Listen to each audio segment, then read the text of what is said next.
And ఇప్పుడు ఏంటంటే old సిటీలో ఎందుకు అంటే వాళ్ళు ఎడ్యుకేషన్ పర్పస్ కానీ డెవలప్మెంట్ పర్పస్ కానీ ఎందుకు ముందుకు రాలేకపోతున్నారు? ఇప్పుడు ప్రతి ఏరియా డెవలప్ అయింది, ఒక ఓల్డ్ సిటీ తప్ప. ఎందుకంటారు? అంటే మీరు చూసిన ఇన్నేళ్లలో అన్నీ డెవలప్ అయ్యాయి హైదరాబాద్ మొత్తంలో, కానీ హోల్ సిటీ మాత్రం అలాగే ఆగిపోయింది. నాకు యాక్చువల్గా పెద్ద తెలియదు కానీ ఒకసారి ఓల్డ్ సిటీలో పెద్ద ముస్లిం ఫ్యామిలీ, అదే పేరు మర్చిపోయాను, మిల్క్. నేను యాక్చువల్గా విశాఖ డైరీకి యాడ్ చేసాం 15 ఏళ్ళ క్రితం, ఒక 60-70 lakhs ఎప్పుడో. సో దాని మీద ఎక్కడ నాకు ఏదో ఎంక్వైరీ వస్తే అదేదో ఉంటుంది, మిల్క్ పేరు మర్చిపోయినప్పుడు, ఓల్డ్ సిటీ నుంచి వస్తుంది.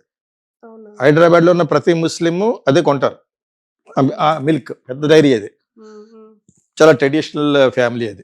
నన్ను ఎక్కడ తెలుసుకుని పిలిస్తే ఒక అడ్వర్టైజింగ్ మ్యాన్గా వెళ్ళాను, యాడ్ ఫిల్మ్ మేకర్గా.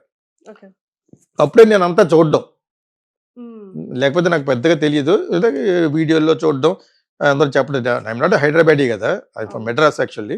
సో మన ఆంధ్రప్రదేశ్కి క్యాపిటల్ కాబట్టి అలా తెలుసుకోవడం చెప్తే ఓవైసీ నాకు 2-3 సార్లు ఏపీ భవన్లో కలిసి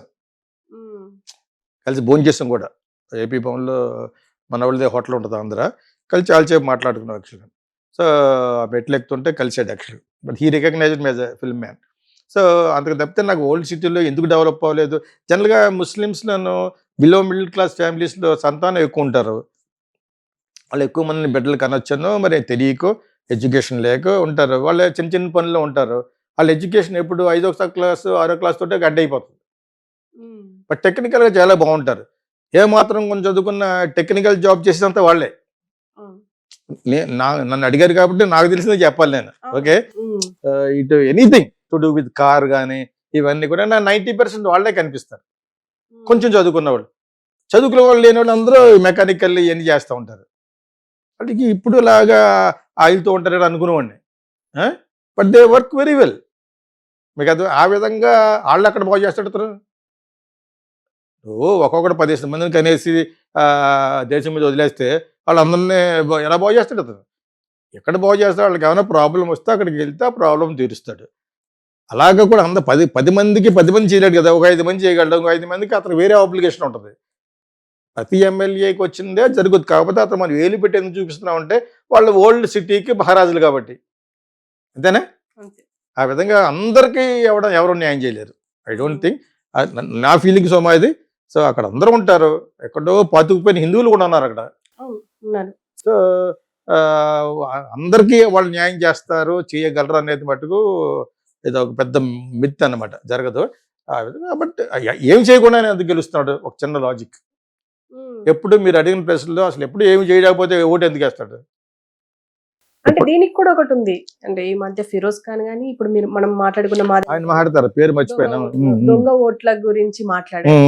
అంటే ఓవైసీ దొంగ ఓట్లను క్రియేట్ చేసి గెలుస్తున్నాడు, ఇన్నేళ్లుగా గెలుస్తున్నాడు అని చెప్పేసి అంటున్నారు. మేబీ అది కూడా అయ్యి ఉండొచ్చు అని చెప్పేసి చాలా మంది విశ్లేషకులు కూడా అన్నారు. ఏం మరి ఆ యాంగిల్లో అందరికీ ఉంది బ్యాడ్ నేమ్. జగన్ అంటాడు చంద్రబాబు నాయుడు ప్రతి కాన్స్టిట్యుయెన్సీలోనూ వాళ్ళ దొంగ ఓట్లు, ఆ బాక్స్ అంటారు ఓటింగ్ బాక్స్ ని, అది కూడా ఏదో తేడా అంటారు. ఆ తేడా అయితే మరి మోడీ అంతా చేయాలి, దేశం అంతా పెట్టేయచ్చు వాళ్ళకున్న పొలిటికల్ పవర్కి. ఐ డోంట్ థింక్స్ ఇవన్నీ కరెక్ట్ కాదు. కానీ దొంగ ఓట్లు అంటే ఏంటంటే వేసేసిన ఓట్లు వేయటం, ఇంకా వేయవలసిన ఓట్లు వేళ్ళ వేసేయడం, అవి జరగవచ్చు. బికాజ్ వాళ్ళు అక్కడ ఎడ్యుకేషన్ లేదు, పవర్ రౌడీజం ఎంత ప్రతి ఏ పొలిటీషియన్ లేదు. ఒక ఓవైసీకి ఆపాదించడం అనేది నాట్ కరెక్ట్ నేను అనుకుంటున్నాను. ప్లస్ వాళ్ళ కమ్యూనిటీ వాళ్ళు ఎక్కువ ఉంటారు, ఆబ్వియస్గా అతనికి వేస్తారు. అసలు ఏమి చేయకపోతే ఎందుకు వేస్తారంటాను నేను.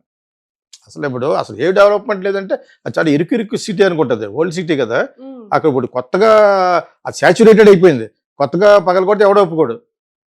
రోడ్డు వైడింగ్ చేయాలనుకో it is very difficult to do it in old city కదా. ఇటువంటి చాలా చాలా ప్రాక్టికల్ ప్రాబ్లమ్స్ లేకుండా మనం కెమెరా ఎదుర్కొంటూ కూర్చొని మాట్లాడేస్తూ ఉంటాం కదా, నాట్ కరెక్ట్. అతనికి ఇప్పుడు అతనిలో ఉదయంలో హేట్రెడ్ ఉంటే ఓటేసి ఓటు ఎందుకు వేస్తాడు చెప్పండి? నీ మొహం మీద గన్నం పెట్టి చేయమంటే తప్పితే అలాగే ఎవరు వేయరు. సరే చాలా కాలం నుంచి గెలుచుకుంటూ వస్తున్నాడంటే వీళ్ళు చెప్పే అన్ని కరెక్ట్ కాకపోవచ్చు, కాకపోతే వాళ్ళ కమ్యూనిటీని కాపాడుకోవాలి. ఎవరు కాపాడతారు? అది ఇప్పుడు బ్రేక్ చేయాలని చెప్పేసి బీజేపీ అనుకోవడం ఈ అమ్మాయిని నిలబెడుతున్నారు. ఆవిడ వేరే యాంగిల్లో వస్తుంది. ఆల్రెడీ ఐడియా ఉండే ఒక 5-6 నెలల నుంచి అక్కడ ఏ చిన్న చిన్న పనులు చేస్తుందట. ఉం? అవును. అప్పుడు చేస్తుంది అన్నిట్లోనూ స్త్రీ శక్తి అని మాడుతుంది. అన్ని చోట ఉంటారు స్త్రీ శక్తి కదా కదా, నువ్వు ఒకదానో స్త్రీ శక్తి కాదు కదా. సో బీజేపీ సపోర్ట్ చేస్తుంది, లెట్ దమ్ సపోర్ట్. ఇంకొక వ్యక్తి వచ్చారు అనుకుంటా, ఓల్డ్ సీట్లో నిజంగా గెలిస్తే you will be out standing candidate కింద లెక్క in the minds of hearts of Modi and Amit Shah all the RSS. And ఇప్పుడు ఓల్డ్ సిటీకి మెట్రోని ప్రకటించారు. దీనివల్ల చాలా చాలా ఉపయోగం ఏంటంటే ఇప్పుడు ఒక డెవలప్మెంట్ అనేది ఇప్పటి నుంచి స్టార్ట్ అయింది అనుకోవచ్చా మనం? అబ్వియస్లీ, డెఫినెట్గాను. ఇప్పుడు ఓల్డ్ సిటీలో కేసీఆర్ ఎందుకు చేయలేదు అనేది నాకు ముందు క్వశ్చన్ వచ్చింది. ఎగ్జాక్ట్లీ. మరి ఇందాక మీరు కేసీఆర్ వాళ్ళతో జాగ్రత్తగా ఉండేవాడు అన్నప్పుడు అంటే ఓవైసీ కావాలని వద్దన్నాడా, కావాలని డెవలప్ చేయొద్దన్నాడా? I don't think so. Is a modern man. I don't think బ్రహ్మాండమైన ఇంగ్లీష్ మాట్లాడతాడు, మంచి పొలిటికల్ అనాలిసిస్ మాట్లాడే వ్యక్తి ఎవరంటే ఓవైసీ, అకార్డింగ్ టు మీ. బ్రహ్మాండంగా మాట్లాడతాడు అతను. అంతే, కాకపోతే అతను మళ్ళీ మాట్లాడాలి. ఇప్పుడు అర్జెంటుగా జై శ్రీరామ్ అనలేడు కదా, అనలేడు కదా, అంటే వాళ్ళకి ఓట్లన్నీ పోతాయి. అంతే దాంట్లో గురించి కొన్ని ఆయన వైఫ్ అనుకుంటా హిందూ, వాళ్ళ తమ్ముడు వైఫ్ ఎవరో ఒకళ్ళ wife Hindu. They're all very modern, బ్రహ్మాండంగా చదువుకున్నారు వాళ్ళందరూ. వెరీ ఎలైట్ ఫ్యామిలీ ఓవైసీ వాళ్ళు. ఇలా మాట్లాడుతూ కొన్ని పొలిటికల్ దాని గురించి మళ్ళీ మాట్లాడతారు తప్పితే అక్కడ నుంచి ఇది వేస్తే ఉపయోగం అనుకుంటే డెఫినెట్గా దాన్ని అడ్డుకోవడానికి ఏదో కొన్ని రీజన్ చెప్తారు. ఇప్పుడు మేము ఎందుకు వేయలేదంటే కొన్ని ప్రాబ్లమ్స్ ఉన్నాయని వీళ్ళు కేటీఆర్ వాళ్ళు చెప్తారు. ఇప్పుడు నోరు మూసుకుంటారు. నేను వేసి తీరుతాను, అడ్డుకున్న వాళ్ళని రాష్ట్ర బహిష్కరణ చేస్తానన్నాడు.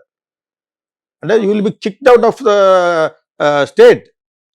అంత స్ట్రాంగ్ గా చెప్పాడు. ఎవరు అతను చేస్తాడని ఎందుకు అనుకుంటా ఉంటా, వాళ్ళు ఇచ్చిన 6 ప్రామిస్లు వెంటనే చేశాడు కదా, దానికి వీళ్ళు కొత్త ఆడిపోతున్నారు.